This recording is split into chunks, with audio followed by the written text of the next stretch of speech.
Une seconde. Johan. C'est parti, chers Ouais. amis. On se trouve avec Raphaël Benadmon, comme souvent avec le Chouk Benogros. Et ce soir, il est à Paris, les amis. Il est en France. Je ne sais pas s'il est à Paris, mais il est en France en tous les cas. Et depuis la France, il nous fait le Sous Zoom la neige. particulièrement. Il prend son temps. Je ne sais pas si c'est de vacances ou de boulot, mais il trouve du temps pour le Limud Torah et pour nous. Et ce soir, il va nous parler des fameuses Gmarot. On le sait tous, les Gemara qui parlent de Matan Torah se trouvent dans les pages de Shabbat. Et il va nous parler de la mise en scène de Matan Torah qui est notée dans la Gemara. Bonne étude talmudique avec Raphaël Benadmon. Bonne étude à tous. Merci beaucoup, Johan, pour l'introduction. Alors, non seulement que je suis à Paris, mais je suis à Paris sous la neige. Donc, Oui, oui, oui. vraiment, Ah là là. ça change beaucoup.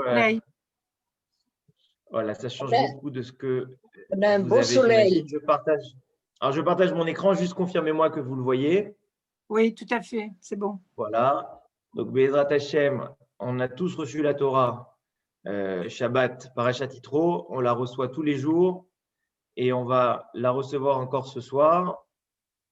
Alors, je suis accompagné de mon ami Monsieur Madar, qui, Bezrat Hashem, va faire aussi des interventions en live. Et aussi, comme d'habitude, vous êtes tous invités à intervenir, poser vos questions et apporter vos lumières sur le texte. Donc, vu qu'on a reçu la Torah, qu'on a lu la paracha, vous savez quoi, je vais la mettre comme ça, qu'on a lu la paracha cette semaine de Yitro, qui est d'ailleurs mon paracha de Bar Mitzvah, on va étudier le texte qui se consacre à Matan Torah dans le Talmud. Donc, ça se trouve dans le traité Shabbat, page 88, d'accord, au verso. Et ce texte, alors ce qui donne le rythme, essentiellement comme d'habitude, ce qui donne le rythme, c'est l'intervenant. L'intervenant qui est Rabbi Yehoshua ben Levi. Dans la biographie, dans le livre Célébration talmudique et la biographie que Elie Wiesel lui réserve, il est appelé le vainqueur de la mort. Alors, le mois dernier, on a parlé du départ de Rabbi Yehuda Hanassi, et on a parlé de la scène de sa mort. Ce soir, on va s'entretenir avec le vainqueur de la mort. Alors, j'aime beaucoup ce texte. Comme je dis à chaque fois, c'est le plus beau texte du Talmud. Et c'est vrai puisqu'on est en train de l'étudier. Donc, ça fait de lui le plus beau texte du Talmud. Et tous les textes sont les plus beaux. Celui-ci, c'est une série donc d'enseignements en son nom. Mais je pense comme pour beaucoup de textes et pour beaucoup de commentaires et commentateurs, c'est une invitation à exprimer soi-même sa sensibilité sur la scène de Matan Torah. Rabbi Yehoshua ben Levi va nous faire part, va nous donner des couleurs, du parfum, des images sur le Matan Torah, toujours ancrées dans les mots du texte, donc de la Torah et en l'occurrence du Tanakh, d'un des textes les plus poétiques chez Rachirim. Alors malheureusement, comme disait Johan, je suis à Paris, donc je ne suis pas équipé de tous mes livres. Donc on passera sur les textes, en tout cas les versets rapidement, et on va y réfléchir. Alors, ce texte m'a emmené, Johan disait comment il trouve le temps. Alors, le métro parisien est parfait pour trouver le temps, pour préparer un cours. Et c'est intéressant parce que je me suis réécouté moi-même. J'ai étudié un texte du Rabbi de Lubavitch il y a 2 ans sur justement ce texte de Talmud, qui est un texte agadique, et une lecture de ce texte par une clé halachique qui est le texte intitulé Bar Matzra. Donc, on verra par la suite, en fait, le droit de préemption, le droit prioritaire qu'a le voisin lorsque je vais céder mon terrain. Et donc, j'ai redécouvert ce texte avec beaucoup de plaisir, et donc on va le partager ensemble. Et ça m'a emmené, ça a réveillé en moi quelques notes aussi chassidiques dans lesquelles je me trouve actuellement dans le livre du Rav Gopin, Apprendre à prier, et notamment le voyage de la Neshama. Donc, sans plus attendre, on va commencer. J'aimerais introduire quand même, on a l'habitude de le dire, Milta Dibdichuta. On l'a étudié ensemble, une parole qui est légère pour ouvrir le cœur. Donc, d'abord, on va ouvrir le cœur et ensuite, on va le remplir. D'ailleurs, cette idée, je la répète, Ve'ayu adevarim ha'ele asher anochi metzavecha hayom al levavecha. Donc le hayom, comme on disait tout à l'heure, c'est cette répétition quotidienne du don de la Torah et de la réception de la Torah. Mais il est écrit al levavecha, sur ton cœur. Et pourquoi sur ton cœur? Alors mon frère, le Rav Shlomo, disait une fois, parce que mets les paroles de la Torah sur ton cœur, le jour où tu ouvriras ton cœur, c'est jackpot. Tout va rentrer dans le cœur. Donc, il faut que ce soit toujours Al-Levavecha. Alors, on raconte au sujet du Maguide de Mézérich, qui, dans sa vie, il a connu un grand tournant, puisqu'il a rejoint le Baal Shem Tov. Et le Maguide de Mézérich avait des amis avant, et notamment un ami avec lequel il avait l'habitude de prier. Et le Maguide lui-même, donc la deuxième génération de la Chassidoute, a rejoint le Baal Shem Tov. Son ami a pris une autre voie et les années se sont écoulées et quelques années plus tard, ils se retrouvent tous les deux et ils se retrouvent à prier. Et le Maguide de Mézérich commence à prier, son ami prie en parallèle et la prière du Maguide s'étend en longueur. Son ami a déjà terminé et il s'étend. Et quand il termine, son ami lui dit « Mais on prie ensemble d'habitude. Qu'est-ce qui s'est passé? Qu'est-ce qui a changé? Pourquoi c'est aussi long ?» Alors le Maguide ne lui répond pas directement et il lui répond par une question. C'est la question habituelle du Baal Shem Tov. « Mashlom Parnassa, comment va la Parnassa ?» Et alors son ami lui dit « Voilà, Baruch Hashem, je vais une fois par an dans la ville, je me rends dans la ville de Leipzig et je vais acheter de la marchandise. Ensuite, au suite de ce voyage, je reviens, je donne la marchandise à ma femme qui, elle, s'occupe de la vendre, la commercialiser. Et moi, j'ai du temps pour étudier, pour prier. » Et là, le Maguide a une idée. Et il partage cette idée avec son ami. Et il lui dit « Mais pourquoi tu voyages jusqu'à Leipzig? Pourquoi prendre autant de temps? Peut-être que tu pourrais imaginer et penser très très fort que tu vas à Leipzig.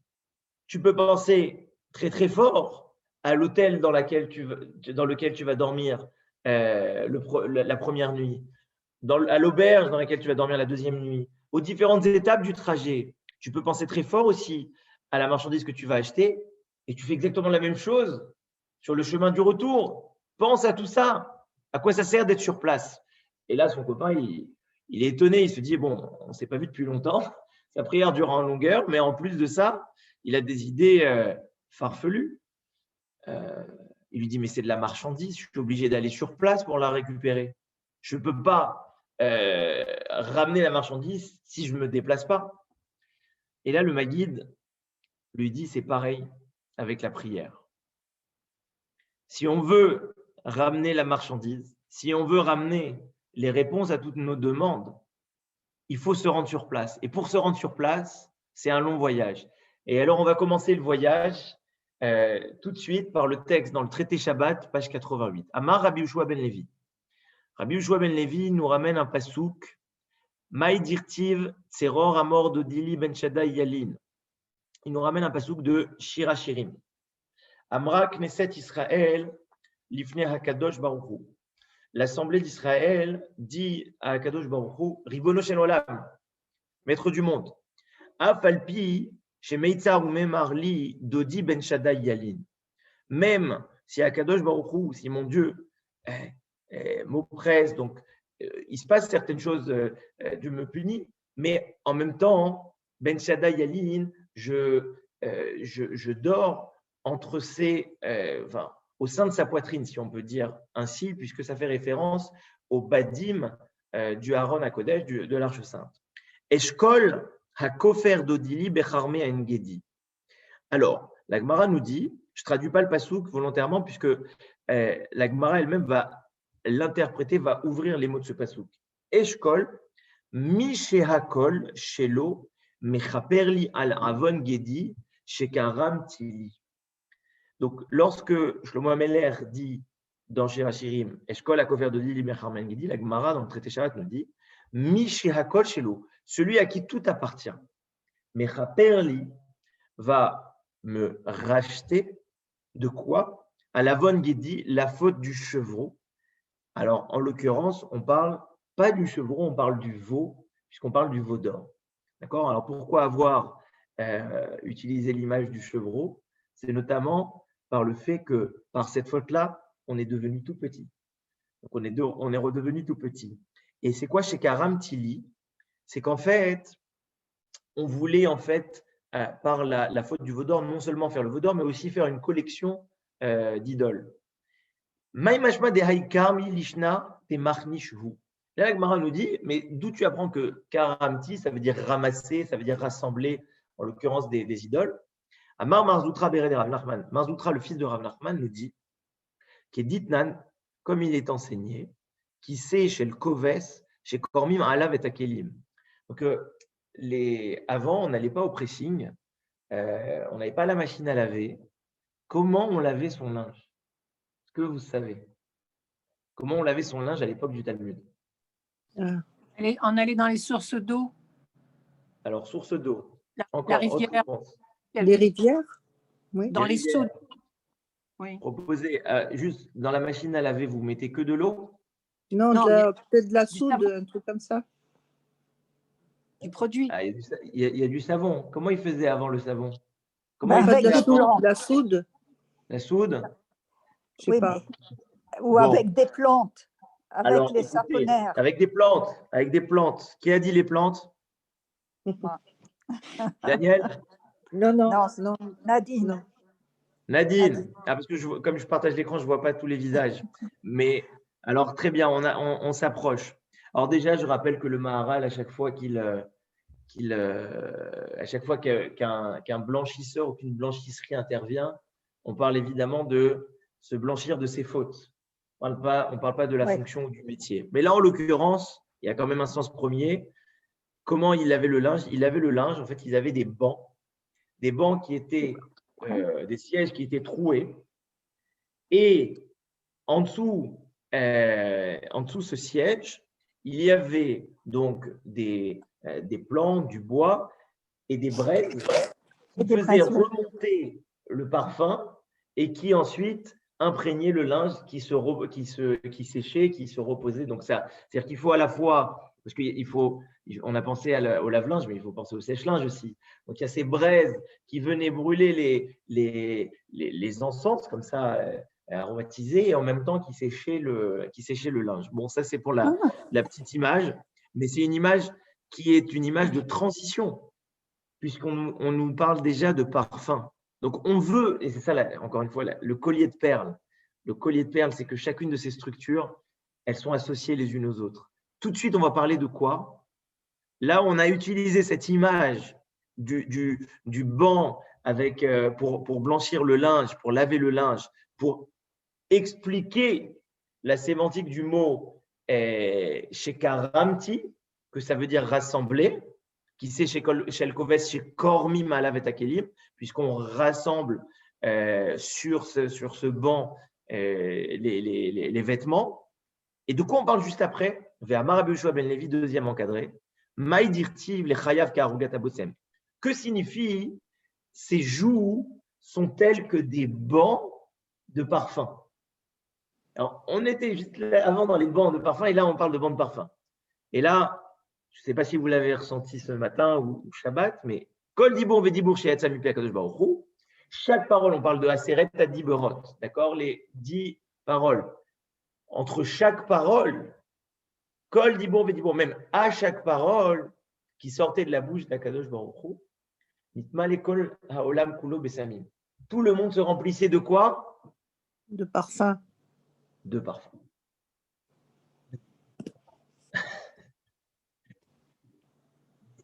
C'était déjà la queutorette à l'avance. À partir du troisième. Mais alors, donc déjà, on nous a mis déjà dans l'ambiance parfumée. Et là, tout de suite, on nous explique qu'au moment de Matan Torah, il y avait à chaque parole un parfum.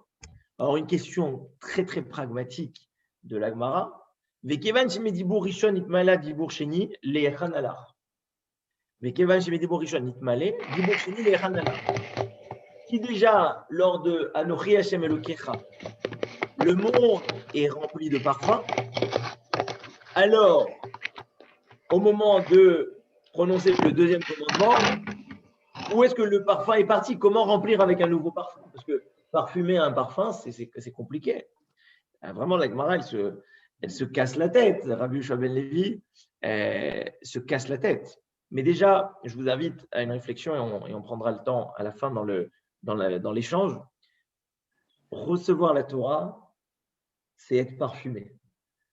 Recevoir la Torah, c'est vraiment quelque chose qui nous…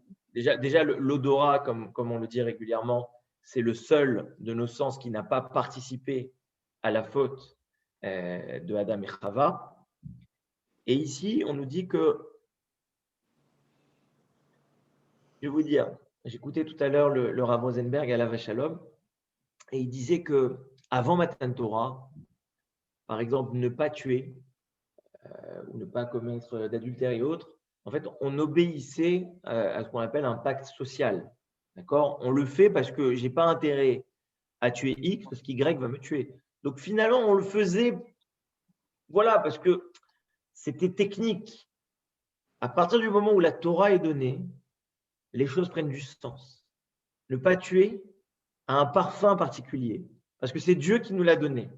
Et d'ailleurs, lorsqu'on a dans les lois noahides de ne pas tuer, et qu'on a dans Matan Torah de ne pas tuer, c'est pas du tout pareil. Un, on obéit à la raison et au sens. L'autre, on obéit à Dieu. On ne respecte pas ses parents, parce que c'est bien de respecter ses parents, même si oui, c'est bien de respecter ses parents. Mais on respecte ses parents parce que Dieu nous a ordonné de respecter ses parents. Ça veut dire que dans un acte qui est raisonnable, on fait avant toute chose la volonté de Dieu. On continue. Comment alors, donc on a une question quand même importante. Comment d'un dibour à l'autre, d'une parole à l'autre, Akadosh Baruch Hu a pu remplacer ses parfums? Hotzi hakadosh baruch hu haruach meotzerotav. Il a fait sortir le vent de ses trésors. Ve'aya ma'avir rishon rishon. Et il faisait passer le premier parfum, il le remplaçait par le second. Donc il soufflait et les parfums se remplaçaient, se succédaient les uns aux autres. Et d'où on apprend ça? Encore une fois, chaque image, aussi belle qu'elle soit et aussi sensible qu'elle soit, et aussi personnelle qu'elle soit, puisque c'est le ressenti de Rabbi Yehoshua ben Levi, il faut l'ancrer dans un pasouk. Il est écrit encore une fois dans Shir HaShirim, Siftotav Shoshanim Notvot Morover. Ses lèvres qui sont comparées à des roses, Notvot Morover, elles distillent. Notvot, c'est tipa, c'est distillé. Morover, la myrrhe. Et Morover, c'est cette myrrhe en fait. Over, Ma'avir Rishon Rishon, qui passe. Altikre Shoshanim et la Sheshonim. Ne lis pas Shoshanim des roses, lis Shoshanim Sheshonim. Ça veut dire qui s'échangent. La shon Sheni, Mishne. Ça veut dire que l'un succède à l'autre.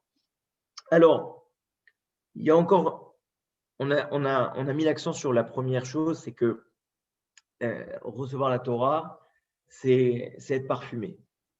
D'ailleurs, c'est intéressant parce que le parfum se diffuse et lorsqu'on est parfumé, on amène cette odeur et on la diffuse, on la répand tout autour de nous. C'est-à-dire qu'elle s'imprègne en nous et en même temps, donc on en profite et on fait profiter les autres.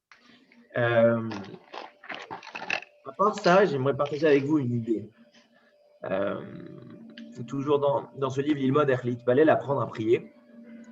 Si vous êtes, alors moi j'ai pas la plage à côté de moi, mais si vous faites l'expérience d'aller en bord de mer et que vous voulez par votre bouche faire une forme, par exemple dans le sable, vous pouvez pas parler au sable pour faire une forme, d'accord? Pourtant, lorsque vous parlez, vous avez du souffle, d'accord? Mais non, pour vraiment faire bouger le sable et donner une forme, il faut souffler avec le plus profond de soi-même.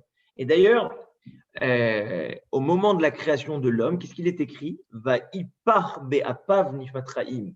Il a soufflé, insufflé en nous, d'accord, la neshama. Lorsqu'Akadosh Baruch Hu crée les autres créatures, même les créatures célestes, donc les anges, il ne les crée que par la parole. Nous, il nous crée par le souffle. Nous sommes la seule créature qui sommes le fruit et le résultat de l'intériorité, si on peut s'exprimer ainsi, de Dieu. Tout le reste n'est que l'extériorité de Dieu. Et donc, là, on va commencer, puisqu'on va parler de la Neshama dans un instant, on commence à comprendre que cette Neshama vient d'un endroit particulièrement profond et on va arriver tout de suite. Donc là, première encadré, on parle du parfum.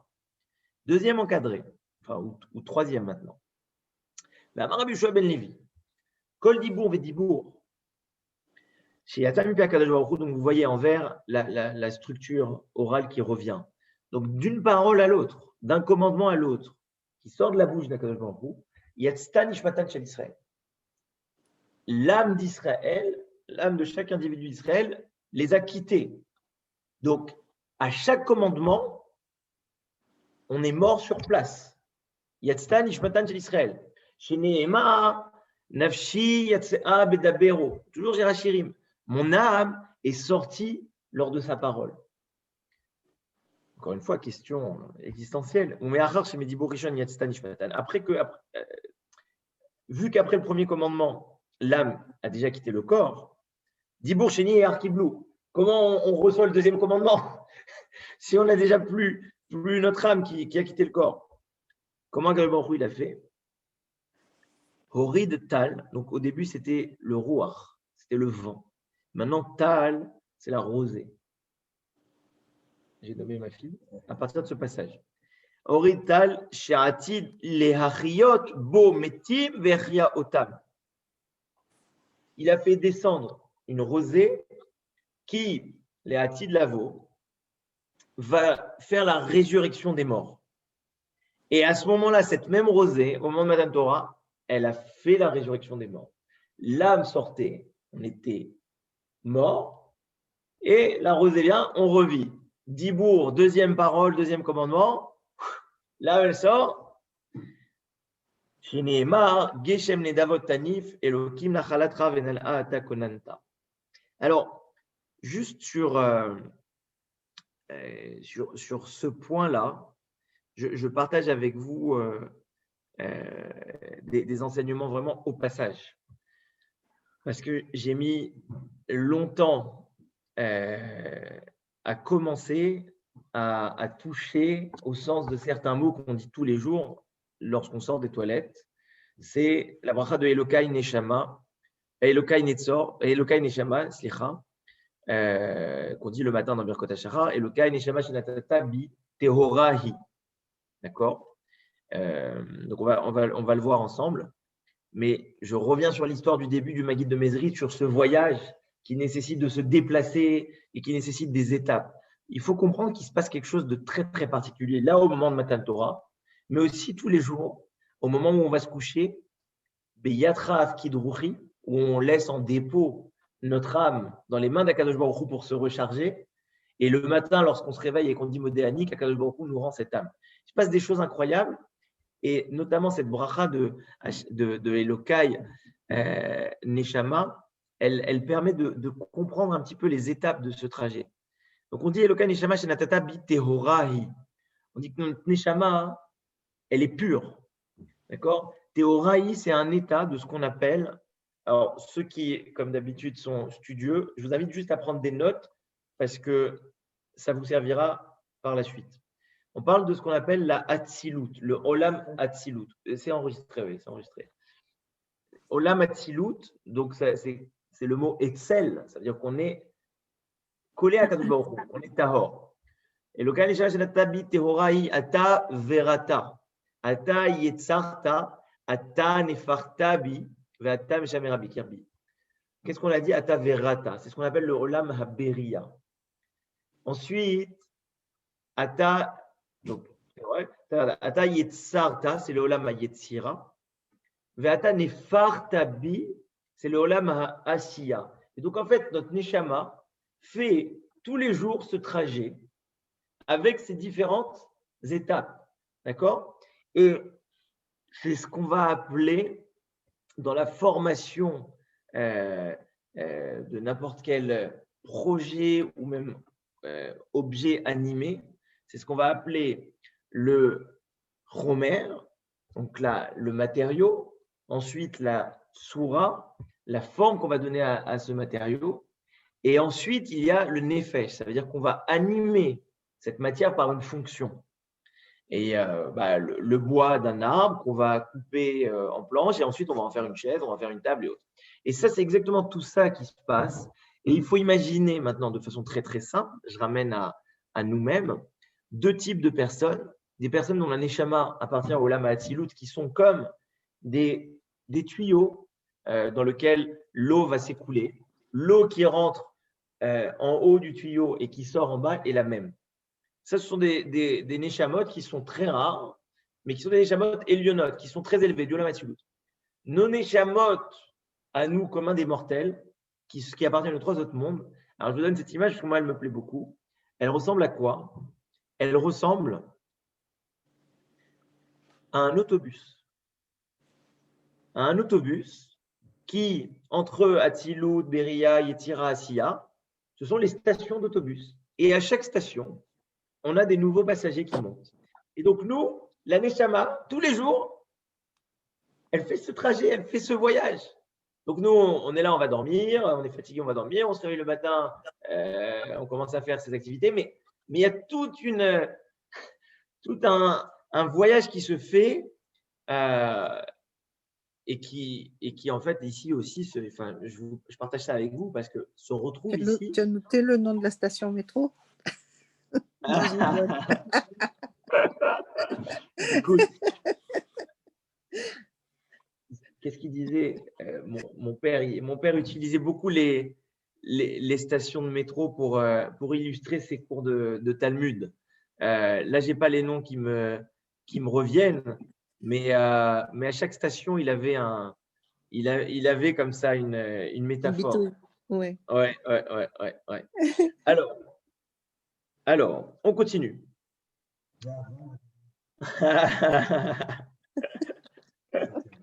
Ve'amar Moshe Nevi. D'accord, dernier encadré de la page. Kol dibour ve'dibour sheyatza mipi HaKadosh Baruch Hu, chazru Israël la'achorein yudbet mil, ve'ayu malachei sharet medadin otan. Donc, à chaque parole, encore une fois, chaque parole, chaque commandement qui sortait de la bouche d'HaKadosh Baruch Hu, les Bnei Israël faisaient marche arrière, chazru Israël la'achorein, on était projetés en arrière par yudbet mil. Ça veut dire, et ensuite les anges nous ramenaient à notre place. Yud Bet Mil, aller-retour, ça fait à peu près 300 km. Donc il y avait des sportifs au moment de Matan Torah.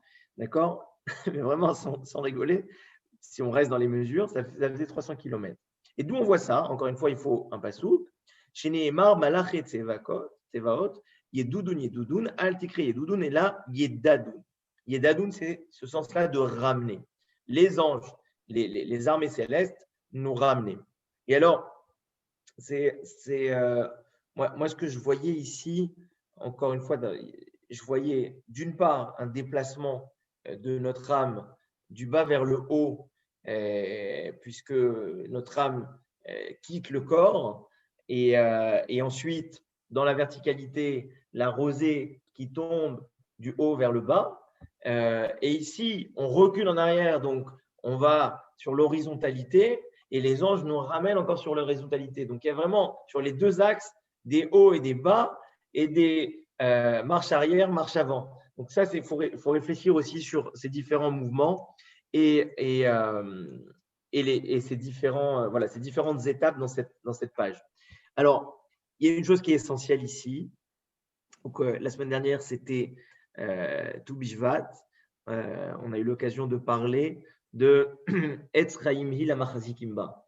C'était il y a 2 semaines déjà.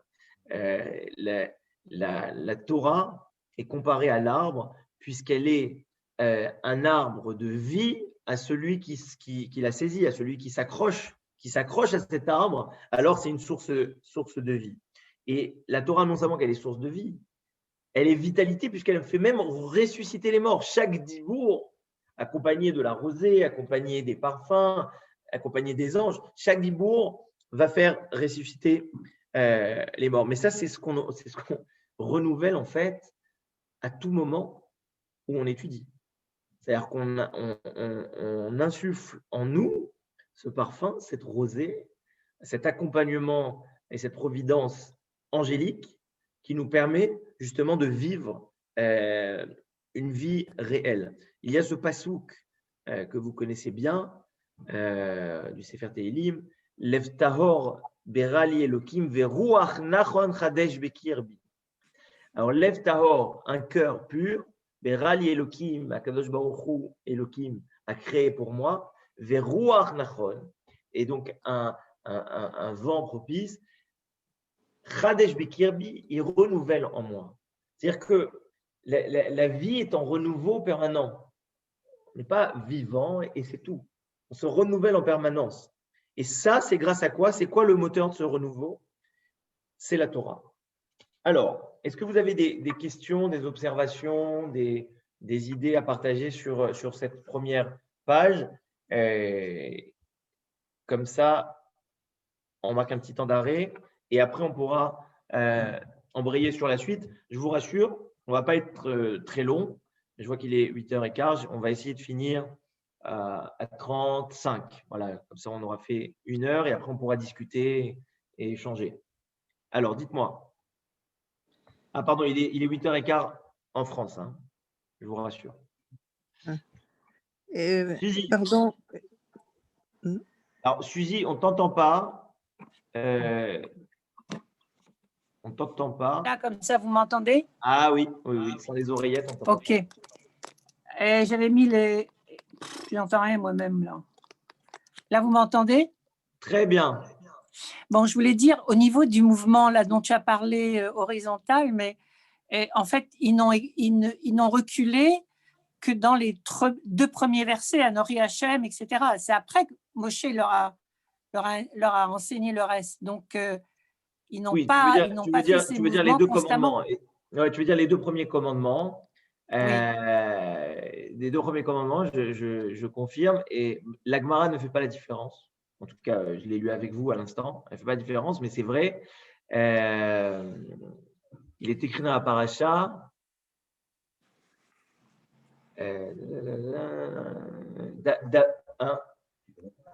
Daber laïtanu venishma'a ve'al yedaber Elokim imanu pen namut. Après le deuxième commandement, on dit à Moshe, s'il te plaît, toi parle-nous, et surtout qu'on n'écoute plus de la bouche de Dieu, pen namut, de peur de mourir. Ça y est, on est mort 2 fois, ça y est, on va pas mourir chaque fois.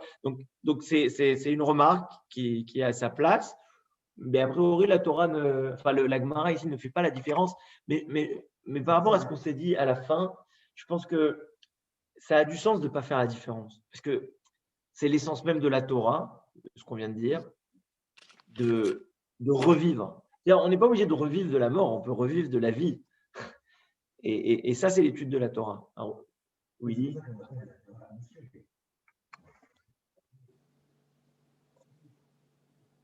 Après, par Moshe. Ouais. À partir du 3e commandement. Est-ce qu'il y a d'autres remarques, commentaires, questions? S'il te plaît, est-ce que tu peux me rappeler ce que veut dire Atzilut? Alors, Daniel, Atzilut. Oui, je le sais, mais je l'ai oublié. Je pense que Akadosh Baruch Hu nous donnera 120 ans pour étudier ce mot et le comprendre, j'espère, parce que c'est des mots qui sont des mots qui ne se traduisent pas. Mais ce que je peux juste dire, c'est que c'est la racine Etzel, Aleph, Tzadik, Lamed, Atzilut, puisqu'en fait, on est Etzel Akadosh Baruch Hu. On est chez Dieu. C'est ça. Elokan Yeshua Shenatatabi, Tehorahi. On est dans la pureté la plus divine. On est vraiment collé au trône céleste. Et ensuite, ça descend à Beria, Yetzira, Asiya. Oui. Voilà. Donc, ça vient du mot Etzel. D'après ce que je sais que ça. C'est l'étape Eliona, la supérieure. Yes.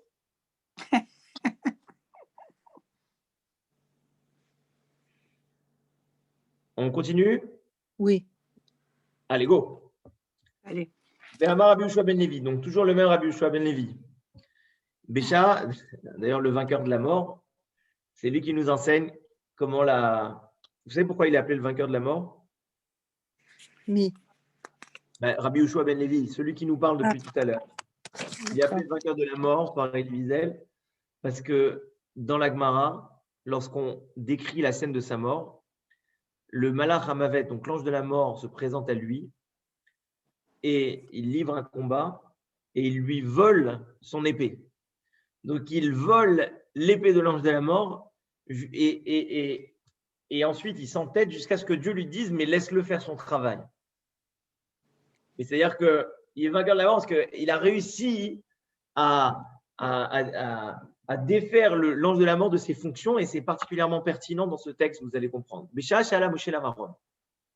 Alors là, c'est magnifique, c'est le langage entre Moshe, un semi-humain, puisqu'il est Ish Ha-Elohim, c'est l'homme Dieu, la moitié du bas, c'est ce qu'on vient de lire, Ish Ha-Elohim.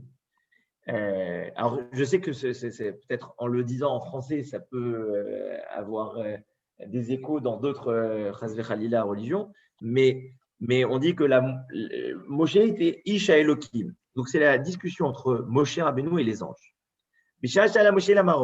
Lorsque Moshe est monté en haut, d'accord?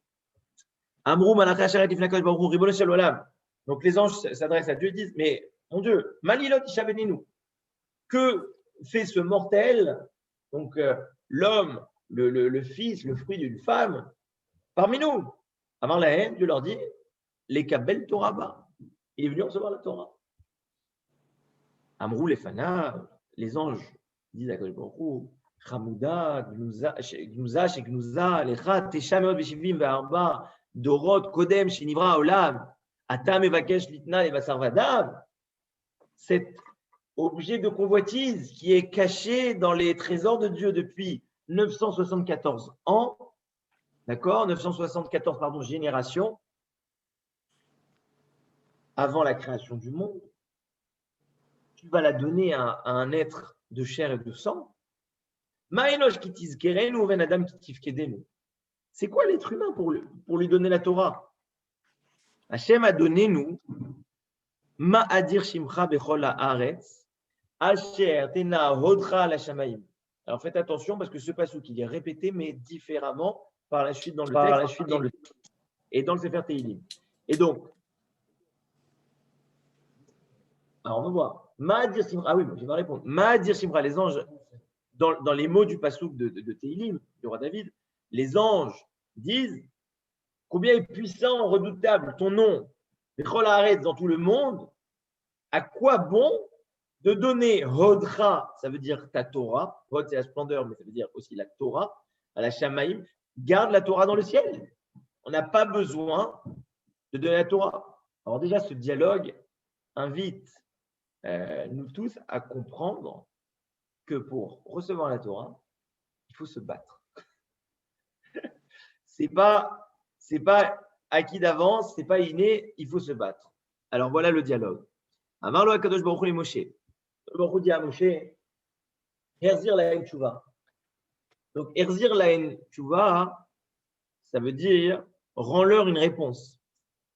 Alors, c'est intéressant parce qu'en hébreu, on dit l'arzor bichouva lorsqu'on dit faire teshuva. Et ça, c'est quelque chose que j'écoutais aussi du Rav Rosenberg à la Vachalom. Herzir lahen, réponds-leur 2 points, tshuva. C'est pas le sens premier de ce texte, mais je trouve cette réponse magnifique. Qu'est-ce que la Torah elle a à faire chez les hommes? Dieu leur a dit, c'est la tshuva. C'est la tshuva. Ne cherche pas, c'est la tchouva. Qu'est-ce qu'ils vont faire tchouva? Les anges.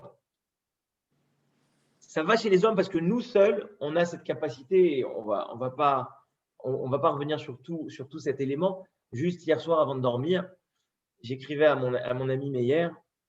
Je lui dis, mais pourquoi on fait le schéma Israël avant de dormir? Je me suis posé cette question, pourquoi? Parce qu'on dit lorsqu'on fait schéma Israël, Shema, c'est composé des lettres Shin, Mem, Aïn, sont les initiales de Ol, Malchut, Shamaïm, le joug divin. Quand on fait Shema Israël, on reçoit le joug divin. Moi, c'est naturel de recevoir le joug divin pour commencer ma journée. Je me charge du joug pour. À quoi ça sert de recevoir le joug divin juste avant d'aller dormir?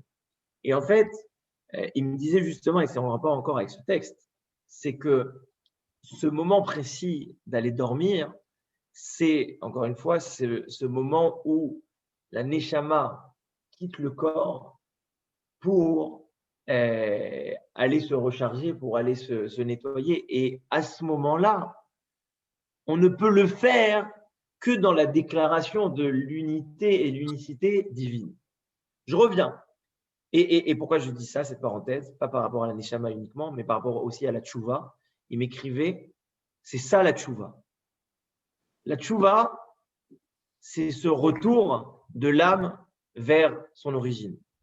Amar lefanav, Ribolo shel olam, mitiare ani shema yisrifuni behevel shebefiem. Et là, Moshe Rabbeinu nous dit à quel moment, mais moi j'ai peur. Ne serait-ce que les anges commencent à dialoguer avec eux, par leur souffle, ils vont me brûler. Amarlo, echos bekisek vodi vechazor len tchouva. Tiens-toi à mon siège, à mon trône, au trône de ma gloire, et réponds-leur. C'est Néhéma, encore une fois, il décrit une scène, mais qui rentre dans les psukim, ma'achaz pne kise parshaz alav anenu. Ve'amar Rabbi Nahum. Et Rabbi Nahum nous dit la chose suivante, Melamed chez Piresh Shaddai miziv shrinato ve'anano alav.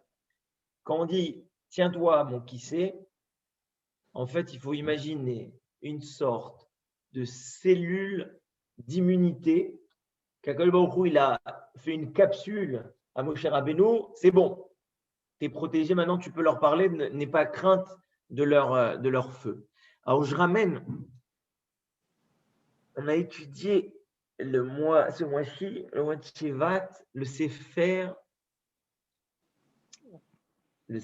de route avec les amis. Et ça m'a rappelé tout à l'heure que dans le Midrash Rabbah sur route, il est écrit, en décrivant cette scène, le dialogue entre Moshe Rabbeinu et les anges, que Akadosh Baruch Hu, lorsque Moshe vient lui dire « mais j'ai peur de ces anges pour livrer le dialogue », qu'est-ce qu'il a fait Akadosh Baruch Hu? Il a donné à Moshe Rabbeinu un masque. Quel masque? Pas un masque Covid et compagnie. Quel masque il a donné à Moshe Rabbeinu, s'il vous plaît? Essayez de réfléchir. Je donne un masque d'allonge. Non. Allez. J'offre un livre à celui qui trouve la réponse. Un masque de plante. Un masque de Zorro, pas un masque de Zorro. Allez, encore 10 secondes. Mon offre expire. Des propositions. Quel masque il a donné à Moshe Rabbeinu pour livrer le dialogue? Le dialogue aux anges. Je n'étais même pas au courant qu'il lui avait donné un masque. Alors, comme dirait mes Adam enfants, Arishon? trop tard. Adam Arishon? Non. Oui. Aïe. Trop tard, le temps est écoulé. Alors, il n'y a plus de livre. il lui a donné le masque d'Abraham Avinu. Pourquoi? Aïe. Ah oui, c'est vrai. Ah ben oui, parce qu'il les avait rencontrés. Eh oui. Et qu'est-ce qu'il a fait quand il les a rencontrés? Il les a bien accueillis. Alors, donner de quoi nettoyer les pieds. Exactement. Et les actes. Donc, il a fait du chesed. Il a fait du chesed envers les anges. Et quand il lui met le masque d'Abraham, il lui dit, parle-leur avec ce masque, parce que quand ils vont voir le visage d'Abraham, ils vont dire, mais c'est celui qui nous a reçus, c'est celui qui nous a donné de l'ombre, qui nous a donné à manger. Alors à ce moment-là, eux vont faire ce chesed de lui donner quoi? La Torah. On continue, ça c'était entre les lignes, le Midrash sur Megillat Ruth. Amar lifanav, Ribolo shel olam. Alors Moshe Rabbeinu dit à Akadosh Baruch Hu, d'accord, il ne répond pas directement aux anges, il s'adresse à Akadosh Baruch Hu, il lui dit, Torah she'ata noteni, la Torah que tu me donnes, ma ketivba, qu'est-ce qui est écrit en elle? Alors, je ne sais pas si c'est une question rhétorique, si Moshe connaissait déjà la Torah ou pas, mais admettons, d'après le Pshat, il ne connaît pas la Torah et il dit, bon, il écrit quoi dedans? Je vais leur répondre, mais qu'est-ce qu'il y a écrit dedans?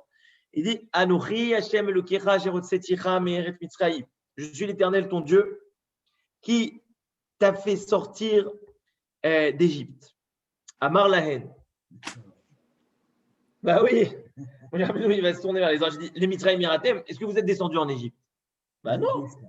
Les Paro, ils s'abattaient parce que vous avez été esclaves de Paro, le pharaon. Torah Lamate Lachem. C'est-à-dire, le contenu de cette Torah, le texte n'a rien à voir avec vous. Vous n'êtes pas du tout concerné. Vous n'êtes donc pas le destinataire de ce courrier. Chouv Maketivba. Alors, juste, vous voyez, pardon, vous voyez, je coulisse, pardon. Coulisse. Regardez, moi, ça me frappe, ça me saute aux yeux. Vous voyez à droite, la répétition de Chouv. la répétition de Chouv Maketivba. Et comme on a dit, Erzir Lahen Tchouva, d'après cette deuxième lecture, que la réponse, c'est la Tchouva. Là, ici, Chouv Maketivba, c'est-à-dire il retourne vers la Torah et il leur dit, bon, il dit à Akadosh Baruch Hu, qu'est-ce qui est écrit? Et il leur répond. Mais en fait, c'est Chouv, Chouv, Chouv, Chouv, c'est-à-dire reviens, reviens, reviens. Donc, c'est un rappel à revenir à la Torah en permanence. Lo yelecha Elokim acherim. Tu n'auras pas d'autre Dieu. Il se tourne vers les anges. Il dit, Ben Amim, Atem Shruin, Sheovdin, Avodat Gelulim. Est-ce que vous résidez parmi les nations qui s'adonnent à l'idolâtrie? Ça veut dire quoi? Ne pas avoir d'autre Dieu. Vous n'avez pas d'autre Dieu. Vous n'avez même pas d'alternative ni de choix. Ça ne vous concerne pas. Chouv Maketivba. Encore, qu'est-ce qui est écrit? Souviens-toi du jour du Shabbat afin de le sanctifier. Kloum, Atem aussi, mais là. Alors, attends. Kloum, Atem aussi, mais là, Atem Tzrichim Shvut. Vous ne travaillez pas. À quoi ça sert de faire Shabbat et de se reposer? Chouv Maketivba. Lotissa. Il ne faut pas faire jurer à faux. D'accord? Faire un serment, enfin, jurer à faux. Dans quel cadre?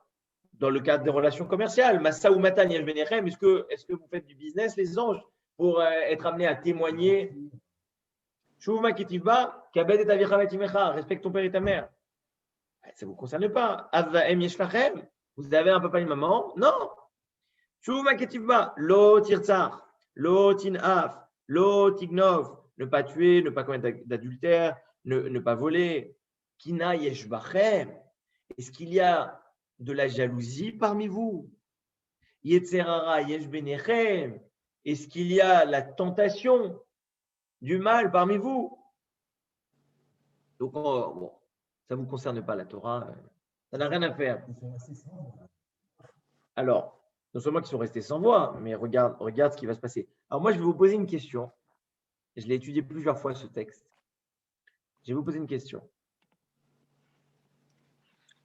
On a lu combien de commandements là dans ce dialogue?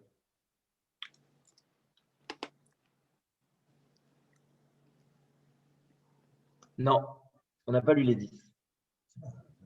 On s'est arrêté à Lotirtsar, Lotinaf, Lotinov. 7 ou 8 à peu près. 8. Où sont passés les deux derniers? Qu'est-ce qui fait qu'après le 8e, ils sont restés sans voix? On ne va pas répondre ce soir. Je vais vous envoyer ce que ça intéresse. C'est les plus importants, je crois, les deux derniers. Pardon? Ce sont les plus importants. Alors, Il n'y a pas Alors, non, mais je dis, il n'y a pas les premiers. Si ce sont les deux derniers les plus importants, raison de plus de les ramener dans ce dialogue et leur clouer le bec aux anges par ces deux derniers. Non, ils s'arrêtent au 8e et ils ne continuent pas. Ça veut dire qu'on joue à une partie d'échecs, 8e coup, échec et mat. Qu'est-ce qu'on fait les deux derniers? C'est le thème de la convoitise. Donc, les anges ne peuvent pas convoiter Moshe. Tu veux dire que tous les arguments avant n'étaient pas Ah voilà, ça c'est l'autre, ça c'est l'envers du décor. Mais non, mais c'est-à-dire que il n'aurait pas pu s'arrêter au 7e. Le premier, déjà, il est suffisamment convaincant. Arrête-toi au premier. Allez, le premier pas suffisant. Arrête-toi au deuxième. Pourquoi tu vas jusqu'au 8e? Pourquoi mais tu parce ne dis que pas le thème de la convoitise, comment tu veux que les anges c'est retourné contre eux de convoiter Moshe dans ce qu'il avait de plus noble pour descendre la Torah. Mais je suis dit, tu es en train de faire le dialogue, qui manque. Puisque de toute façon, ce qu'on fait depuis tout à l'heure, c'est de dire vous n'avez rien à voir avec la Torah. Bah, continue les deux derniers et dis vous n'avez rien à voir avec ça. Quels sont les deux derniers commandements? Tu ne convoiteras pas. Vas-y, lisez-les-moi. Alors, tu ne convoiteras pas ta femme de l'eau, tu ne convoiteras pas ton Kamocha. Voilà. Ah oui. Faux témoignage, d'accord? Voilà. Et l'otafmod, voilà. Ok, donc pas convoiter. Si vous voulez la réponse à cette question, en tout cas une réponse, non pas tout de suite, vous pouvez me contacter sur WhatsApp et je vais mettre mon numéro dans le chat tout à l'heure pour ceux qui ne l'ont pas. Et je vais vous envoyer un lien vers une vidéo que j'ai enregistrée il y a 2 ans où j'ai commencé à entrevoir, déjà la question je ne l'ai pas lue, je me la suis posée moi-même, mais j'ai commencé à entrevoir une réponse dans cette vidéo. Alors, je vous la donnerai plus tard. La saison 2 sur Netflix, exactement. Alors, on revient sur ce qu'on disait. Juste, il faut comprendre quelque chose, et je l'ai dit au tout début en préambule, et on a bientôt fini. En fait, il y a un din, et ça j'avais appris ça justement, et c'est ça la vidéo que vous allez voir, c'est qu'il y a un din, une halakha, qui est, le terme générique, c'est bar matzra. De quoi on parle? C'est Monsieur Madar, il a un terrain. Il veut vendre son terrain à Monsieur Ouri, qui est…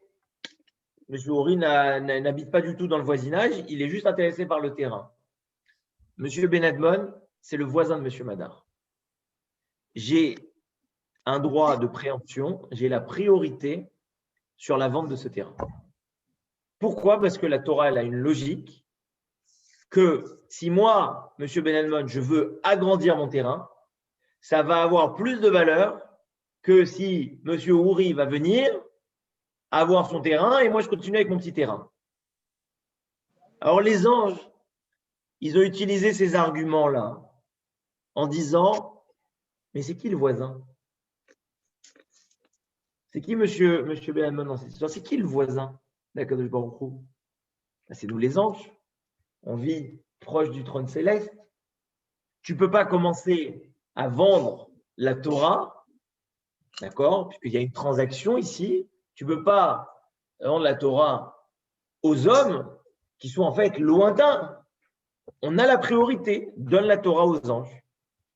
Et sur ça, vous allez, vous verrez ça dans la vidéo. Donc, il y a plusieurs arguments, plusieurs contre-arguments, et ensuite la réponse va répondre en même temps à la question que j'ai posée avant. Mais ça veut dire que, d'après ce texte que j'avais étudié du Rabbi, il y a un texte du Talmud complètement halachique que les anges utilisent pour mettre en avant leurs droits prioritaires sur la Torah. C'est extraordinaire, puisque pour moi, c'est inédit.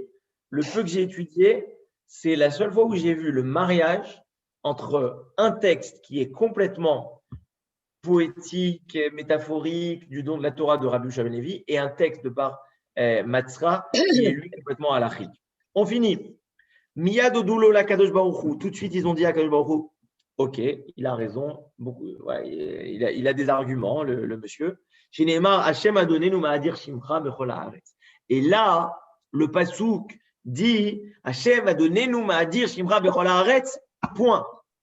Il n'est pas écrit comme plus haut, d'accord? Vous avez vu, je remonte en haut, tout en haut de la page. Hachem a donné ma'adir shimcha bechol haaretz, Asher tena otra la shamaï, de donner la Torah aux cieux. Il y a le dialogue, pardon, il y a voilà, vous voyez là le pasouk, il y a le dialogue entre Moshe et les anges, et dans Télim, Hachem a donné ma'adir shimcha bechol haaretz, point. C'est-à-dire que c'est aussi la démarche du roi David, comme du roi Salomon juste avant, c'est dans les mots des Télim, en réalité, et même dans l'espace entre les mots. Parce que finalement, la Gemara ici, qu'est-ce qu'elle vient faire? elle vient analyser l'espace entre les psukim en disant, dans ce premier pasouk, il est écrit Hachem a donné nous, à la Shamaïm. David Amer dit non, il s'est passé quelque chose entre temps. Pourquoi Tena Otra la Shamaïm, Tena Otra la Shamaïm, il saute dans le deuxième pasouk, justement par ce dialogue. Et qu'est-ce qui s'est passé? On finit là-dessus. Miyadodulo la Kadosh Baruch Hu, les anges reconnaissent et disent Shenemar, Hachem a donné la Shamaïm, Veilou, Tena Otra la Shamaïm, la Kitif. Il n'est plus écrit dans la Torah aux cieux. Miyad kol echad ve'echad nasalo ohev u'masarlo davar. Et là, chaque ange a commencé à aimer Moshe Rabbeinu. C'est devenu le copain, l'ami des anges. Il y avait le Covid. Les anges l'ont aimé. Et qu'est-ce qu'ils lui ont fait? Ils lui ont donné un cadeau. Chacun lui a donné un cadeau. Alita lamarom, shavita shevi, la karta matanot ba'adam. Tu es monté aux cieux, donc au moment de cet échange de la Torah, et à la fin, tu as pris les cadeaux. Bisra shekarucha adam la karta matanot. Af malach hamavet masar le davar. Même l'ange de la mort lui a donné un cadeau. Quel est ce cadeau? C'est le cadeau pour arrêter l'épidémie qu'ils ont eue après dans le camp. Bravo! Le parfum. Bonne réponse, Daniel. Oui. Donc, après l'épisode de Korach, l'épidémie, dans la continuité de l'épisode de Korach, s'est propagée, s'est diffusée dans tout le Ham Israël. Et là, Moshe Rabbeinu, qu'est-ce qu'il a fait? Chez Neymar, Vaïten et Akitoret Vaïchaper à la Ham. Veomer Vaïahamot Ben Ametim ou Ben Achaim. Moshe Rabbeinu a dit à Aaron de faire brûler de l'encens. Et ça a arrêté l'épidémie. Donc, le parfum, non, au moment de Korah. D'ailleurs, un petit conseil pour supporter un peu plus le masque, vous pouvez le parfumer le matin avant de sortir. C'est très, très agréable. C'est un parfum qui vous accompagne toute la journée. Raphaël, je peux te dire un truc? Alors, attends. Raphaël, deux trucs, mais dans 2 minutes. On finit juste cette ligne, parce qu'on a fini le texte. Ce parfum, ok. Alors, on va revenir sur le parfum. Il a amarlé mi havayada. Et en fait, il y a une 3e page. Donc, ça aussi, je vous invite à me contacter pour ceux qui veulent avoir le texte dans son intégralité. Il y a une 3e page encore avec des enseignements de Rabbi Yehoshua ben Levi sur Matan Torah qu'on ne va pas faire ce soir, mais que je vous envoie avec la référence. Mais là, la dernière phrase, il a amarlé. Si ce n'était l'ange de la mort qui lui avait donné le secret qu'avec l'encens, la kétorette, on pouvait arrêter la mort, comment Moshe Rabbeinu l'aurait su? Voilà. Pour ce soir, merci beaucoup. Je suis à votre écoute. Chazak u'baruch.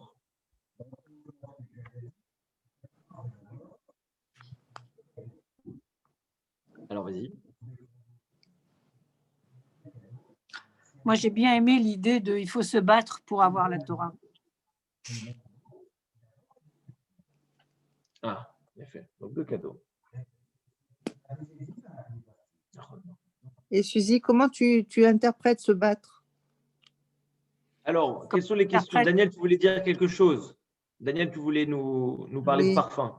Eh ben, quand il y a eu cette épidémie, j'ai cherché des traditions qui se faisaient. Alors, au Maroc, j'ai des amis qui m'ont dit que la feuille de Moshe, qu'ils appellent Moussa, Sidi Moussa, c'est le laurier. Wow. Okay. Elle s'appelle comme ça, la feuille de Moshe. Sidi Moussa. Sidi Moussa. Et la feuille, ça, c'est répandu en dehors de la communauté juive marocaine, c'est-à-dire au Maroc. Oui. Ah oui, chez les musulmans. Chez les musulmans, on appelle ça Sidi Moussa, la feuille de Moshe. On ne l'appelle pas Sidi Moussa, on dit la feuille de Moussa. Je ne me rappelle plus comment on le dit en arabe. Ouais. Alors, il faudra vérifier parce que ça remonte au début de l'épidémie. Je n'ai pas les souvenirs exacts, mais ça m'avait frappé. Oui. Alors voilà, je me rappelle maintenant quand mon père, on était en cours et que quelqu'un rigolait, il dit « Monsieur, on n'est pas à Métro Gaîté. » Voilà, on n'est pas Métro Gaîté. On parlait des stations de métro tout à l'heure, Métro Gaîté.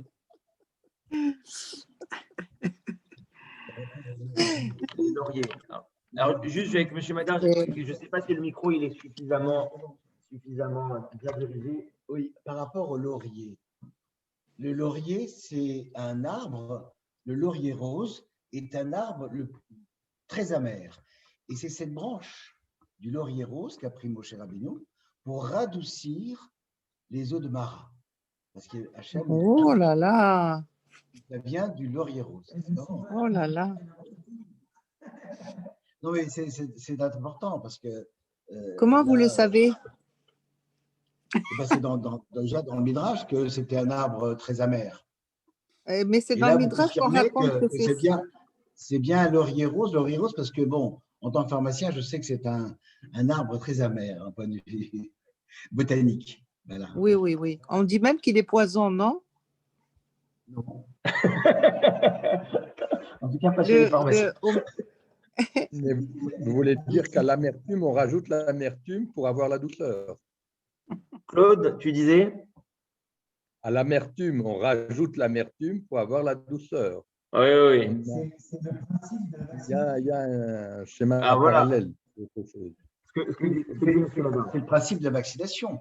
Oui. On va introduire dans le corps un poison qui est atténué pour en faire donc un antigène qui va provoquer des anticorps et pour se protéger contre le mal.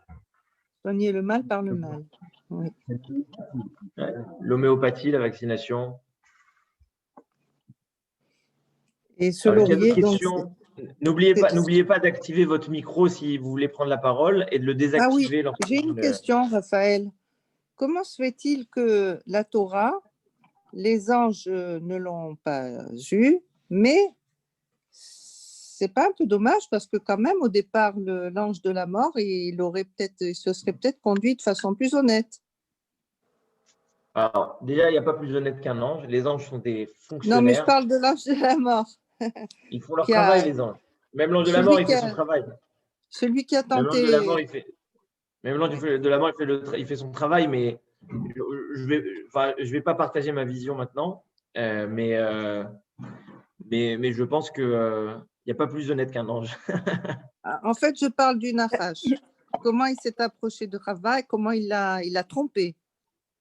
Bon, comme je dis à chaque séance, la démarche d'une bonne étude, c'est de revenir à Adam et Chava et de se projeter dans Mashiach. Donc là, tu nous ramènes à Adam et Chava. Écoute. Non, mais je suis très contente qu'on ait eu la Torah. Moi, ce que j'ai trouvé beau dans ce midrash… Excuse-moi, juste pour rester sur ce que dit Daniel un instant. Oui. Déjà, à l'époque, j'avais étudié le pasouk avec le commentaire du Malbim sur le pasouk Hachem a donné nous Madir Shimcha Bechol Haaretz. Et en fait, le Malbim, et vous l'écouterez dans la vidéo si vous avez le temps, il s'oppose, sans le nommer, à Aristote et à la théorie du zoon logon. Donc, l'animal rationnel, l'homme parlant. En fait le Malbim, il fait la différence. Vous savez, maintenant, quand je le dis, en plus, je suis à Paris, ça me rappelle la différence qu'on fait entre un Français juif et un juif français. Il fait la différence entre le Chai Medaber, le vivant qui parle, et le Medaber Chai, et celui qui parle et qui vit. C'est quoi la différence? C'est ce que dit le roi David, Vatechasere ou Me'at me Elokim. En fait, l'homme, il lui manque une toute petite chose par rapport à Elohim, par rapport à Dieu. Mais vraiment rien. C'est quoi rien? C'est qu'en fait, notre âme habite un corps. C'est la seule différence. Nous ne sommes pas, on n'appartient pas, comme on nous apprend à l'école et dans les sciences, nous ne sommes pas un mammifère parmi tant d'autres, un mammifère qui a évolué, qui s'est redressé et qui parle. Nous sommes des créatures divines qui ont un corps. Il ne faut pas se tromper. On n'appartient pas au règne des mammifères. On appartient au règne des êtres divins, mais on a une enveloppe qui s'appelle le corps. Et ça, c'est le Malbim qui fait cette différence qui est fondamentale. Maintenant, il y a une nécessité absolue de donner la Torah aux hommes, parce que lorsqu'on… C'est quoi l'idée? Maintenant, je me rappelle, parce que tout à l'heure, j'ai écouté dans le métro mon étude, et j'espère que vous aurez le temps de l'écouter. Et j'ai écouté que la moitié, je n'avais pas le temps d'écouter tout. Mais maintenant, ça me revient la deuxième moitié, Baruch Hashem. C'est que Les anges aussi, ils veulent construire un palais pour Akadosh Baruch Hu. Nous, on veut construire un palais, mais les anges aussi veulent construire. Mais on ne peut pas construire le 30e étage si on n'a pas d'abord bâti les fondations. Donc la Torah doit descendre aux êtres humains pour pouvoir construire un édifice sur lequel les anges vont construire leur édifice pour Hachem. Donc voilà la nécessité, condition sine qua non à une résidence pour Dieu, c'est que ça part du bas, mais ça monte vers le haut. Bien fait. Ça rejoint la Kabbale. Questions, commentaires? Oui, ça m'intéressait de savoir tout à l'heure comment, excuse-moi, j'ai oublié son prénom, interpréter le fait de se battre pour avoir la Torah. Et c'est moi qui avais dit ça. Oui, il faut oui. se recevoir la Torah. Oui, Alors, comment tu interprètes se battre? Ben, c'est-à-dire Votre qu'il faut se renouveler tous les jours pour Oui, une compréhension de la Torah, parce que oui, tu peux pas la recevoir comme ça. Je veux dire, c'est tellement. oui, oui, il faut être Ça actif. rejoint un Il peu faut- ce qu'a dit comment il Oui, s'appelle, tout à Rav l'heure. Ziel, tout à l'heure. Le ciel, oui. Il faut être Ça me- actif et être ouvert, il faut être prêt à se renouveler, il faut être prêt à recevoir C'est-à-dire, c'est une oui, du teshuva qu'on nouveau. fait chaque matin, enfin pas chaque matin, mais on revient à chaque fois et toujours en s'élevant dans le désir de se parfaire. Enfin, c'est ce qu'a dit un peu ce qu'il a dit aujourd'hui. Mais moi, je voulais parler d'autre alors, chose, juste, Raphaël. Suzy, laisse-moi quand même, laisse-moi rebondir. Ah, pardon. Tu enchaînes. C'est Baruch Hashem, c'est le Esh HaTorah, le feu de la Torah. Par rapport à ce que tu dis, Daniel, comme tu nous as fait remonter dans le texte, ça me fait penser aussi que oui, la Torah est un combat, mais c'est-à-dire recevoir la Torah, c'est pas acquis, c'est pas inné, mais je pense aussi en relisant ce texte, la Torah nécessite un dialogue. La Torah nécessite un esprit critique. À quoi bon? Pourquoi? Pourquoi m'avoir donné la vie? Pourquoi m'avoir donné la Torah? Pourquoi m'avoir donné du temps? C'est-à-dire remettre en question, c'est-à-dire que on n'a pas le niveau de Moshe Rabbeinu de parler avec des anges, mais faisons cet échange avec nous-mêmes. Et bon, en gros, qu'est-ce qu'il y a écrit dans la Torah? C'est quoi? Si on s'interroge nous-mêmes sur le moment présent, faisons ça. C'est-à-dire à chaque fois, qu'est-ce que je suis en train de faire là? Qu'est-ce que je fais là? Et retourner à chaque fois au déterminant. Ah oui, non, mais je sais pourquoi je suis là. Je sais pourquoi je suis sur Zoom en train d'étudier le traité Shabbat, page 88, avec les amis et grâce au Route Binogros. J'aurais pu faire tout un tas de choses. Non, je fais ça. Pose-toi cette question. Et ce dialogue-là, il vient te dire, oui, non, mais c'est à moi que ce message s'adresse. Ce n'est pas à vous les anges, c'est à moi. Et pourquoi c'est à moi? Parce qu'il y a écrit ça, il y a écrit ça, il y a écrit ça. Et peut-être que c'est un travail qu'il faut faire dans l'étude en se disant à chaque fois, j'étudie ce texte, mais en quoi il me parle à moi? Je ne reçois pas la Torah que les autres reçoivent. La Torah, elle est certes une lettre qui a été envoyée à tout le Ham Israël, mais chacun reçoit une lettre. Vous savez, j'ai cette image qui me revient. Aléa Shalom à ma grand-mère. Donc, Maïcha, elle était tout le temps émue lorsqu'elle recevait les mots du président. Donc, à l'époque, c'était Chirac. Lorsqu'elle recevait l'enveloppe et qu'elle voyait une écriture manuscrite avec son nom, elle voyait vraiment que ça lui était adressé à elle. Alors que bon, c'est un message qui est aujourd'hui, c'est comme un email qu'on envoie à une liste de diffusion. Mais elle sentait que c'était vraiment un message pour elle. Et à Mavdil, quand on reçoit la Torah, c'est pas juste, bon, il y a de la Torah à Israël, mais il me l'a donné à moi. Il me l'a donné à moi maintenant. Et qu'est-ce que j'en fais maintenant pour moi? Tu veux dire quoi?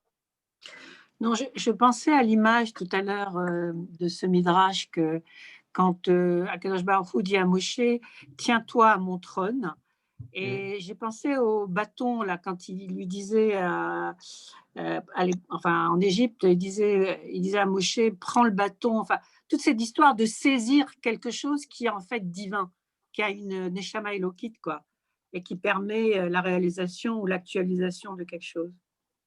Mais voilà, mais des choses comme ça qui viennent. Il y a autre chose que je voulais te dire. Arrête, Suzy. Avant que j'oublie. Oui, note-le, prends un stylo, un papier. Viens, je vais le on noter. analyse ce sujet-là, ce point-là. Ouais. C'est très, très important. Alors, oui, il y a une histoire comme ça du Admour Azaken, un chassid qui était malade. Donc le Admour Azaken, c'est le père de la chassidoute Chabad, le Baal HaTanya. Donc l'auteur du Tanya. Il y a un chassid qui était malade, il va le voir pour prendre une bracha. Et le Admour Azaken, qu'est-ce qu'il fait? Il lui fait la bracha. Mais il lui donne un petit bout de matzah et un verre d'eau. Le chassid, il mange le petit bout de matzah, il boit le verre d'eau. Baruch Hashem, il guérit. Et tout l'entourage, tous les chassidim sont étonnés. Ils demandent au Rav, mais pourquoi lui avoir donné un bout de matzah, un verre d'eau? À la limite, il n'est pas venu prendre un médicament. C'est-à-dire, il est venu prendre une bracha du Rav, du Rébé. Il dit, oui, mais ma bracha, sur quoi elle va tenir? Et donc, il y a une nécessité de matérialiser toute chose. Et ça m'a fait penser dernièrement, dans le monde de l'enfant, pour pouvoir développer son imaginaire. Et moi, quand je vois un enfant jouer avec des Playmobil, je me dis, mais à quoi ça sert? Mais en fait, ton imaginaire a besoin de résider dans ces petits Playmobil. Il a besoin de résider dans des petits objets, parce que sans matière, ton imaginaire ne peut pas se développer. Et alors maintenant, ce que tu me dis me fait penser à ça, c'est que pour pouvoir étudier la Torah, il faut évidemment prendre son livre, il faut étudier, mais il faut aussi saisir le trône céleste. Ça veut dire quoi saisir le trône céleste? C'est laisser place aussi à une dimension imaginaire, parce que c'est ça qui nous fait avancer. C'est pas concevoir ou voir le monde tel qu'il est, mais tel qu'il pourrait être, on va dire, dans l'au-delà. C'est-à-dire, en même temps que j'ai ce dialogue avec les anges, en même temps que je m'occupe de recevoir la Torah, j'ai encore toute une partie de moi qui est rattachée. Il y a même tout ce que je disais tout à l'heure, enfin, sur la Neshama. On va dire que la Neshama, dans son trajet, c'est comme un autobus qui prend des passagers, le Hatzilut, Beria, Yetzira, Asya. Va expliquer ça en dehors enfin, voilà, va expliquer ça. Tu arrives à une réunion de travail et tu commences à parler de ça. Tu as l'air bizarre. Et donc, il faut laisser place à ce monde qu'on ne perçoit pas, qu'on ne voit pas, qui est dans notre imaginaire, mais c'est ça qui est vital pour nous. C'est-à-dire notre source vitale. D'ailleurs, on dit, tout à l'heure je disais, dans la bracha d'Asher Yatsa, il y a écrit Tzaret Adam Mechorma. C'est-à-dire quoi Tzaret Adam Mechorma? C'est pas seulement la chorma de Dieu, que Dieu a façonné et créé l'homme avec sagesse. C'est pas la chorma de l'homme, Tzaret Adam Bechorma, donc il a créé l'homme en lui donnant la sagesse. C'est les deux. C'est que en créant l'homme avec la sagesse divine, la chorma elokit, il a doté l'homme de la sagesse. Par la sagesse, je dote l'homme de la sagesse. Et qu'est-ce qui est écrit à la fin? Oumafli la asot. C'est quoi Oumafli la asot? C'est quoi cette merveille qu'Akadosh Baruch Hu il fait? C'est de joindre la neshama au corps. Et si on entend, on va dire, les influenceurs modernes et parasitaires, ils vont te dire, mais si tu ouvres un corps, si tu dissèques un corps, tu ne vas jamais trouver la neshama. Et en fait, c'est ça où ma fille la saute. C'est que on est complètement habité par la neshama, c'est complètement le moteur de notre existence, c'est ce qui nous anime. Comme on disait tout à l'heure, il y a le chomer, la tsura, la matière, la forme, mais il y a le nefesh, c'est l'animation de toute cette matière, de tout cet organisme. Ça, c'est invisible, c'est indolore, Ça meurt mais pas. pourtant, on arrive à l'étudier, on arrive à en parler, parce que justement, nous, on se tient à quoi au Kisei HaKavod? On se tient au trône céleste. Quand on étudie, on n'étudie pas pour se renforcer physiquement, intellectuellement, parce que même, j'évolue dans le monde de la technologie. Aujourd'hui, il y a un transfert d'intelligence, de l'intelligence humaine à l'intelligence artificielle. En réalité, l'intelligence humaine, elle a des limites évidentes, puisque l'intelligence humaine est transférable. Par contre, ce qui n'est pas transférable, c'est ce qu'on va faire la différence entre peut-être Chorma et Bina, mais ce qui n'est pas transférable, c'est justement cette dose-là de la Neshama qui est au-delà de cette intelligence. Parce que même l'intelligence, vous savez que l'intelligence, elle est matérialisée. Notre cerveau, il envoie, quand j'écris, mon cerveau, il envoie des signaux à ma main. Il y a de la matière. Je peux l'analyser, je peux le mesurer. Mais il y a d'autres choses qui passent par là. Quand j'écris, j'ai une inspiration. L'inspiration, ça passe pas dans la mesure et ça passe pas dans les échographies et compagnie. L'inspiration, ça va bien au-delà. Et nous, c'est ce qu'on fait quand on étudie. On s'attache au Kisei HaKavod. On s'attache à cette inspiration. משענת. Oui. Michelet. Je voulais juste dire. משענת. מה זה משענת? משען, נכון, יפה. להישען. אין לנו על מי להישען. כן, ואין לנו על מי להישען. Voilà. Je voulais aussi, ce qui m'avait aussi frappé, c'était la répétition de ce mot qui est tellement important, qui est Shuvah. Shuvah, Tshuva, que les prophètes répètent, Shuvah, les Tzion, tout ça. Et je trouve que c'est souvent un mot qui est mal traduit. Et qu'est-ce que tu proposes? Non, c'est souvent, non, je veux dire qui est mal traduit parce qu'en fait, il y a à la fois revenir et il y a à la fois la chouve, la chèvre, enfin bon, c'est très complexe, quoi. Voilà, alors, je suis sur le chat et je reviens sur ton point et je conclurai là-dessus. Qu'est-ce qu'on a comme cadeau, si on trouve? Qu'on trouve quoi? Alors déjà, je vous envoie sur le chat mon numéro de téléphone et email pour ceux qui veulent m'écrire et avoir le lien vers la vidéo dont je vous ai parlé. Sur ce que tu dis, juste, on revient sur la bracha et on finira là-dessus.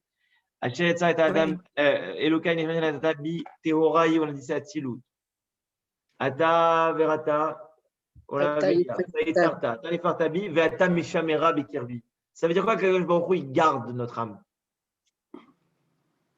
Il la garde de quoi? De tout mal. Vraiment, depuis que j'ai commencé à étudier ce livre du Rav Gopin, L'Ilmod Echid apprendre à prier, à chaque fois que j'en parle en public, je dis merci papa, merci maman, de m'avoir appris par cœur tous ces textes quand j'étais petit à l'école et à la maison, parce que maintenant, je les ai. C'est comme j'avais une clé, je ne savais pas ce que ça ouvrait, mais maintenant, je sais que ça ouvre des choses.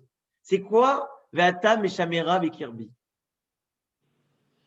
Il la garde de tout mal. Tu la gardes de quoi? Tu gardes ton âme de quoi? Il la garde de tout mal. Alors justement, ça… Elle est Théora. C'est naturellement ce à quoi on pourrait penser quand on lit ça, mais en l'occurrence, c'est pas ça. Ah, d'accord. Alors, moi, j'aime pas dire c'est pas ça. C'est pas ça que j'ai lu. Il la garde en dépôt. Ve'ata meshamera bekirbi, c'est que tu la gardes, tu la préserves, tu la conserves de quoi? Pas du mal, pas des agresseurs. Ve'ata meshamera bekirbi, l'âme, quand elle descend le matin, elle n'a pas envie de descendre. Elle a envie de rester et kiffer à côté d'Akadosh Baruch Hu. Elle veut être dans le Olam Hatzilut, elle veut être Théora. Elle n'a pas envie de descendre. C'est sûr. Ça, c'est ce qu'on appelle le ratso. L'âme, elle veut retourner. Quand l'âme habite le corps dans le quotidien, c'est pas statique. Elle étouffe. C'est un combat permanent entre une volonté de l'âme de remonter et ce qu'on appelle chauve, shin vavet, parce que tu reprenais ce mot, ratso va chauve. Akadosh Baruch Hu, il dit, vous, tu restes là-bas, tu retournes là-bas, il garde l'âme dans le corps de l'homme. Parce que qu'est-ce qu'il veut Akadosh Baruch Hu? Ce qu'on appelle un chassidut, dira batartonim. Il veut une résidence ici-bas. Alors qu'Akadosh Baruch Hu, il nous donne la force de lui construire un palais, que ce palais, on construise des étages et qu'on puisse bientôt partager cet édifice avec les anges, du dévoiler ça. Merci beaucoup. Je vous souhaite une excellente soirée. Prenez soin de vous. Une bonne séjour à Paris. Des bonnes choses. Un bon retour. Dans le soleil. Amen, amen, amen. Reviens vite à Sion. Bye. Bye bye.